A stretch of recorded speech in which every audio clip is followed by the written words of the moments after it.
உலகத் தமிழர்களுக்கு இனிய வணக்கம். நான் உங்கள் வெங்கடாசலம்.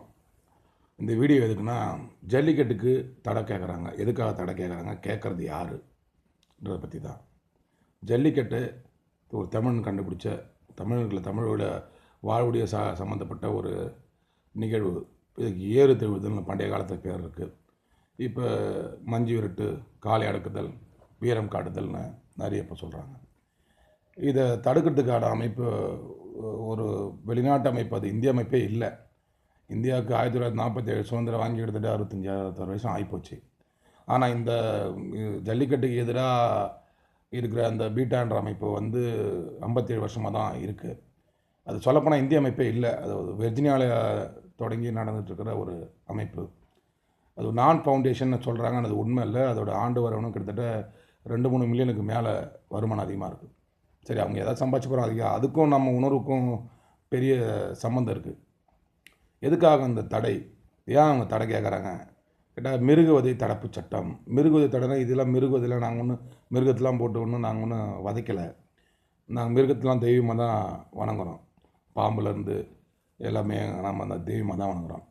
ஏறு தழுவுதல் தமிழரின் வீட விளையாட்டு. இதை எக்காரணம் கொண்டும் வெளிநாட்டு ஆதிக்க சக்திகளுக்காக நாங்கள் மன்னித்து போக மாட்டோம். இதுக்கு ஆதரவாக இருக்கிற இந்திய ஊடகங்களும் புரிஞ்சுக்கணும். மிருகவதைனா நாங்கள் மிருகவதை நிறைய சொல்லலாம்.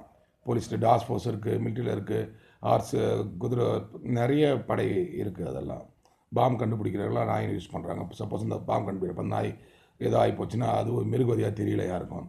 இதோ நான் தலையில் கட்டிட்டு இருக்கிறது கூட பட்டு துணி தான். அந்த பட்டு எங்கேருந்து வருது உங்களுக்கு எல்லாருக்குமே தெரியும். அந்த புழுவும் ஒரு உயிர் தான். அதெல்லாம் மிருகவதையாக யாருக்கும் தெரியல. கோயிலில் யானைகள், எவ்வளோ எவ்வளோ எவ்வளோ விஷயங்கள் இருக்குது. இவங்க எதுக்காக அந்த மிருகவதைன்ற சொல்கிறாங்கன்றதெல்லாம் நம்மளால் ஏற்றுக்க முடியல. அதுக்கு சரியான எதிர்ப்பு காட்டாமல் நம்ம அடங்கி போயிருக்கிறது தான் மிகப்பெரிய நம்ம செய்கிற முட்டாள்தனமாக இருக்குது. கிட்டத்தட்ட 7 கோடியே 80 லட்சம் பேர், கிட்டத்தட்ட 8 கோடி பேருக்கு மேலே இப்போ தமிழ்நாட்டில் இருக்கிறோம். தமிழ்நாட்டில் மட்டுமே இவ்வளோ பேர் இருக்கும். ப்ளஸ் இது இல்லாமல் உலகம் பூரா தமிழ் பேசுகிறவங்க ஏகப்பட்ட பேர் இருக்கும். நம்மளுடைய ஒரு பாரம்பரியம், ஒரு வீர விளையாட்டு, சங்க காலத்து தமிழ் பாடத்துலேருந்து எவ்வளோ பாடல் நூல்லேருந்து கல்வெட்டுலேருந்து எவ்வளோ விஷயங்கள், எவ்வளோ விஷயங்கள் வந்திருக்கு. இந்த வீர விளையாட்டுன்றதை விட இது ஒரு தமிழின் பாரம்பரியமான அடையாளம். உழவுக்கு உறுதுணையாக இருக்கும் பசுமாட்டிற்கும் பசுமாடு உழவு மாட்டாங்க, காளை மாட்டிற்கு ஒரு மரியாதை செலுத்தக்கூடிய ஒரு இதுதான் நம்ம மாட்டுப்பொங்கலாக கொண்டாடுறோம். அதோட வெளிப்பாடு தான் ஏறு தழுவுதல் தான், ஜல்லிக்கட்டுன்ற ஒரு காம்படிஷன். எத்தனை பேருக்கு தெரியும்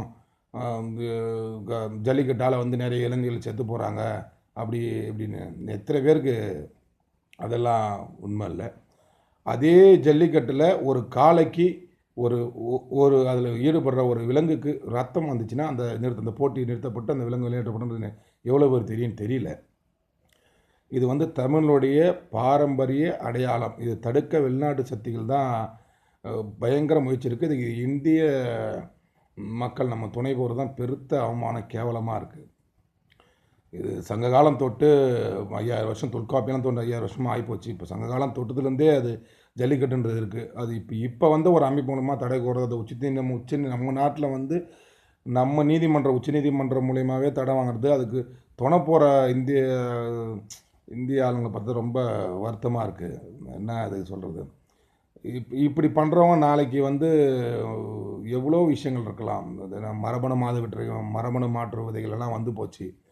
அதை நம்ம மரபணு மாற்று விதை எப்படி ஒரே வார்த்தை சொல்கிறோன்னா மலடி, அதாவது பிள்ளை பேர் பெறாதவர்களை மலடி என்று கூறுவார்கள். அதே போல் தான் ஒரு விதைனா அது விருட்சமாக வளரணும். இப்போது சாதாரணமாக ஒரு சாப்பாடு சாப்பிட்ணும், ஒரு காய்கறி அதை விதையை போட்டோம்னா அந்த விருட்சமாக அது அடுத்த ஒரு ஜென்ரேஷனாக தொடக்கத்தை அது கொண்டு வரணும். ஆனால் இப்போ அதெல்லாம் அது மாதிரி மரபணு மாற்று விதைகள்னு நிறைய போச்சு. எவ்வளோ இதாகி போச்சு. அந்த விதைகளுக்கான காப்புரிமையும் நிறைய அவங்ககிட்ட தான் இருக்குது. நாளைக்கு அந்த ஒரு பயிர் போய் அவங்க வாங்கி காப்பிரைட்ஸ் வாங்கி ஒரு இதை போய் நம்ம பயிர் வைக்கணும்னா அவங்கக்கிட்ட தான் போய் விதையும் வாங்கிக்கணும். அவங்ககிட்ட தான் ஒரு முதையும் அதை நம்ம பயிர் வைக்கிறதுக்கு அவங்ககிட்ட தான் போய் நம்ம அனுமதியும் கேட்டாகணும். இதெல்லாம் எவ்வளோ வெக்கக்கடான விஷயம். இதெல்லாம் நம்மளாம் வெக்கி தலைகுனி வேண்டிய விஷயம். நம்ம நிலத்துல நம்ம பயிர் வைக்கிறதுக்கு அவங்கக்கிட்ட போய் நான் பயிர் வைக்கணுங்க, உங்கள் விதை கொடுங்க, அந்த உங்கள் உரிமை கொடுங்க, எங்கள் உரிமை எங்களுக்கு கொடுங்க கேட்குறதுலாம் எவ்வளோ பெரிய இதெல்லாம் வெக்கக்கடான விஷயம். இதெல்லாம் நம்ம எப்போ கேட்டு அப்படியே இதெல்லாம் நமக்கு ரொம்ப ரொம்ப ரொம்ப ரொம்ப இது மஞ்சளே விளையாத நாடெலாம் மஞ்சளுக்கு காப்புரிமை வாங்கியிருக்கு. இன்னும் வேப்பெண்ணெய்க்குன்னு அரிசிக்குன்னு நிறையத்துக்கு காப்புரிமை வாங்குறாங்க. இந்த காப்புரிமைனா என்னன்றது காப்பிரைட்ஸ்னு நிறைய பேர் இன்னும் தெரியவே இல்லை. நம்ம இன்னும் இங்கே என் தலைவனா உன் தலைவனா அம்மாவா ஆத்தாவா ஆச்சியா ஐயாவா ஹாஸ்பிட்டலில் வந்துட்டாங்கன்னா தான் இன்னும் இப்படியா இருக்கிறோம். ஒரு தமிழுக்கான வீரத்தை இன்னும் நம்ம வெளிக்காட்டவே இல்லை. தமிழெல்லாம் ஒன்று சேர்ந்து இந்த ஜல்லிக்கட்டுக்கு ஆதரவாக ஒரு குரல் கொடுங்க. குரல் கொடுத்தா தான் அது வெளியே தெரிய வரும். உச்சநீதிமன்ற தீர்ப்பெல்லாம் நம்ம ஒன்றும் அவமதிக்கலை. ஒரு ஒரு சமுதாயத்தின் ஒரு இனத்தின் உணர்வுகள் இதெல்லாமே நம்ம இதெல்லாம் கண்டிப்பாக தெரியப்படுத்தியே ஆகணும். தன்மானம் உள்ள தமிழாக இதை நான் பதிவு செய்கிறேன். நீங்களும் அதை பதிவு செய்யுங்க. கண்டிப்பாக ஒரு 7,80,00,000 பேர் இருக்கிறோம். அதில் எப்படி பார்த்தாலும் ஒரு 2.5 கோடி பேர் இன்டர்நெட் யூஸ் பண்ணுவாங்க. அதில் கிட்டத்தட்ட இந்த ஃபேஸ்புக்கில் எனக்கு தெரிஞ்சு ஒரு 1 கோடி 1.5 கோடி பேர் இருப்பாங்க.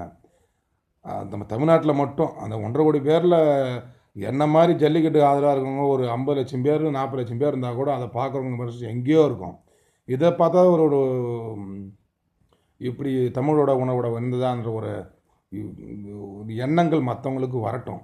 ஜல்லிக்கட்டு சாதாரண விஷயம் இல்லை. தமிழோட ஆதாரம் பாரம்பரியம் இதெல்லாம் சொல்ல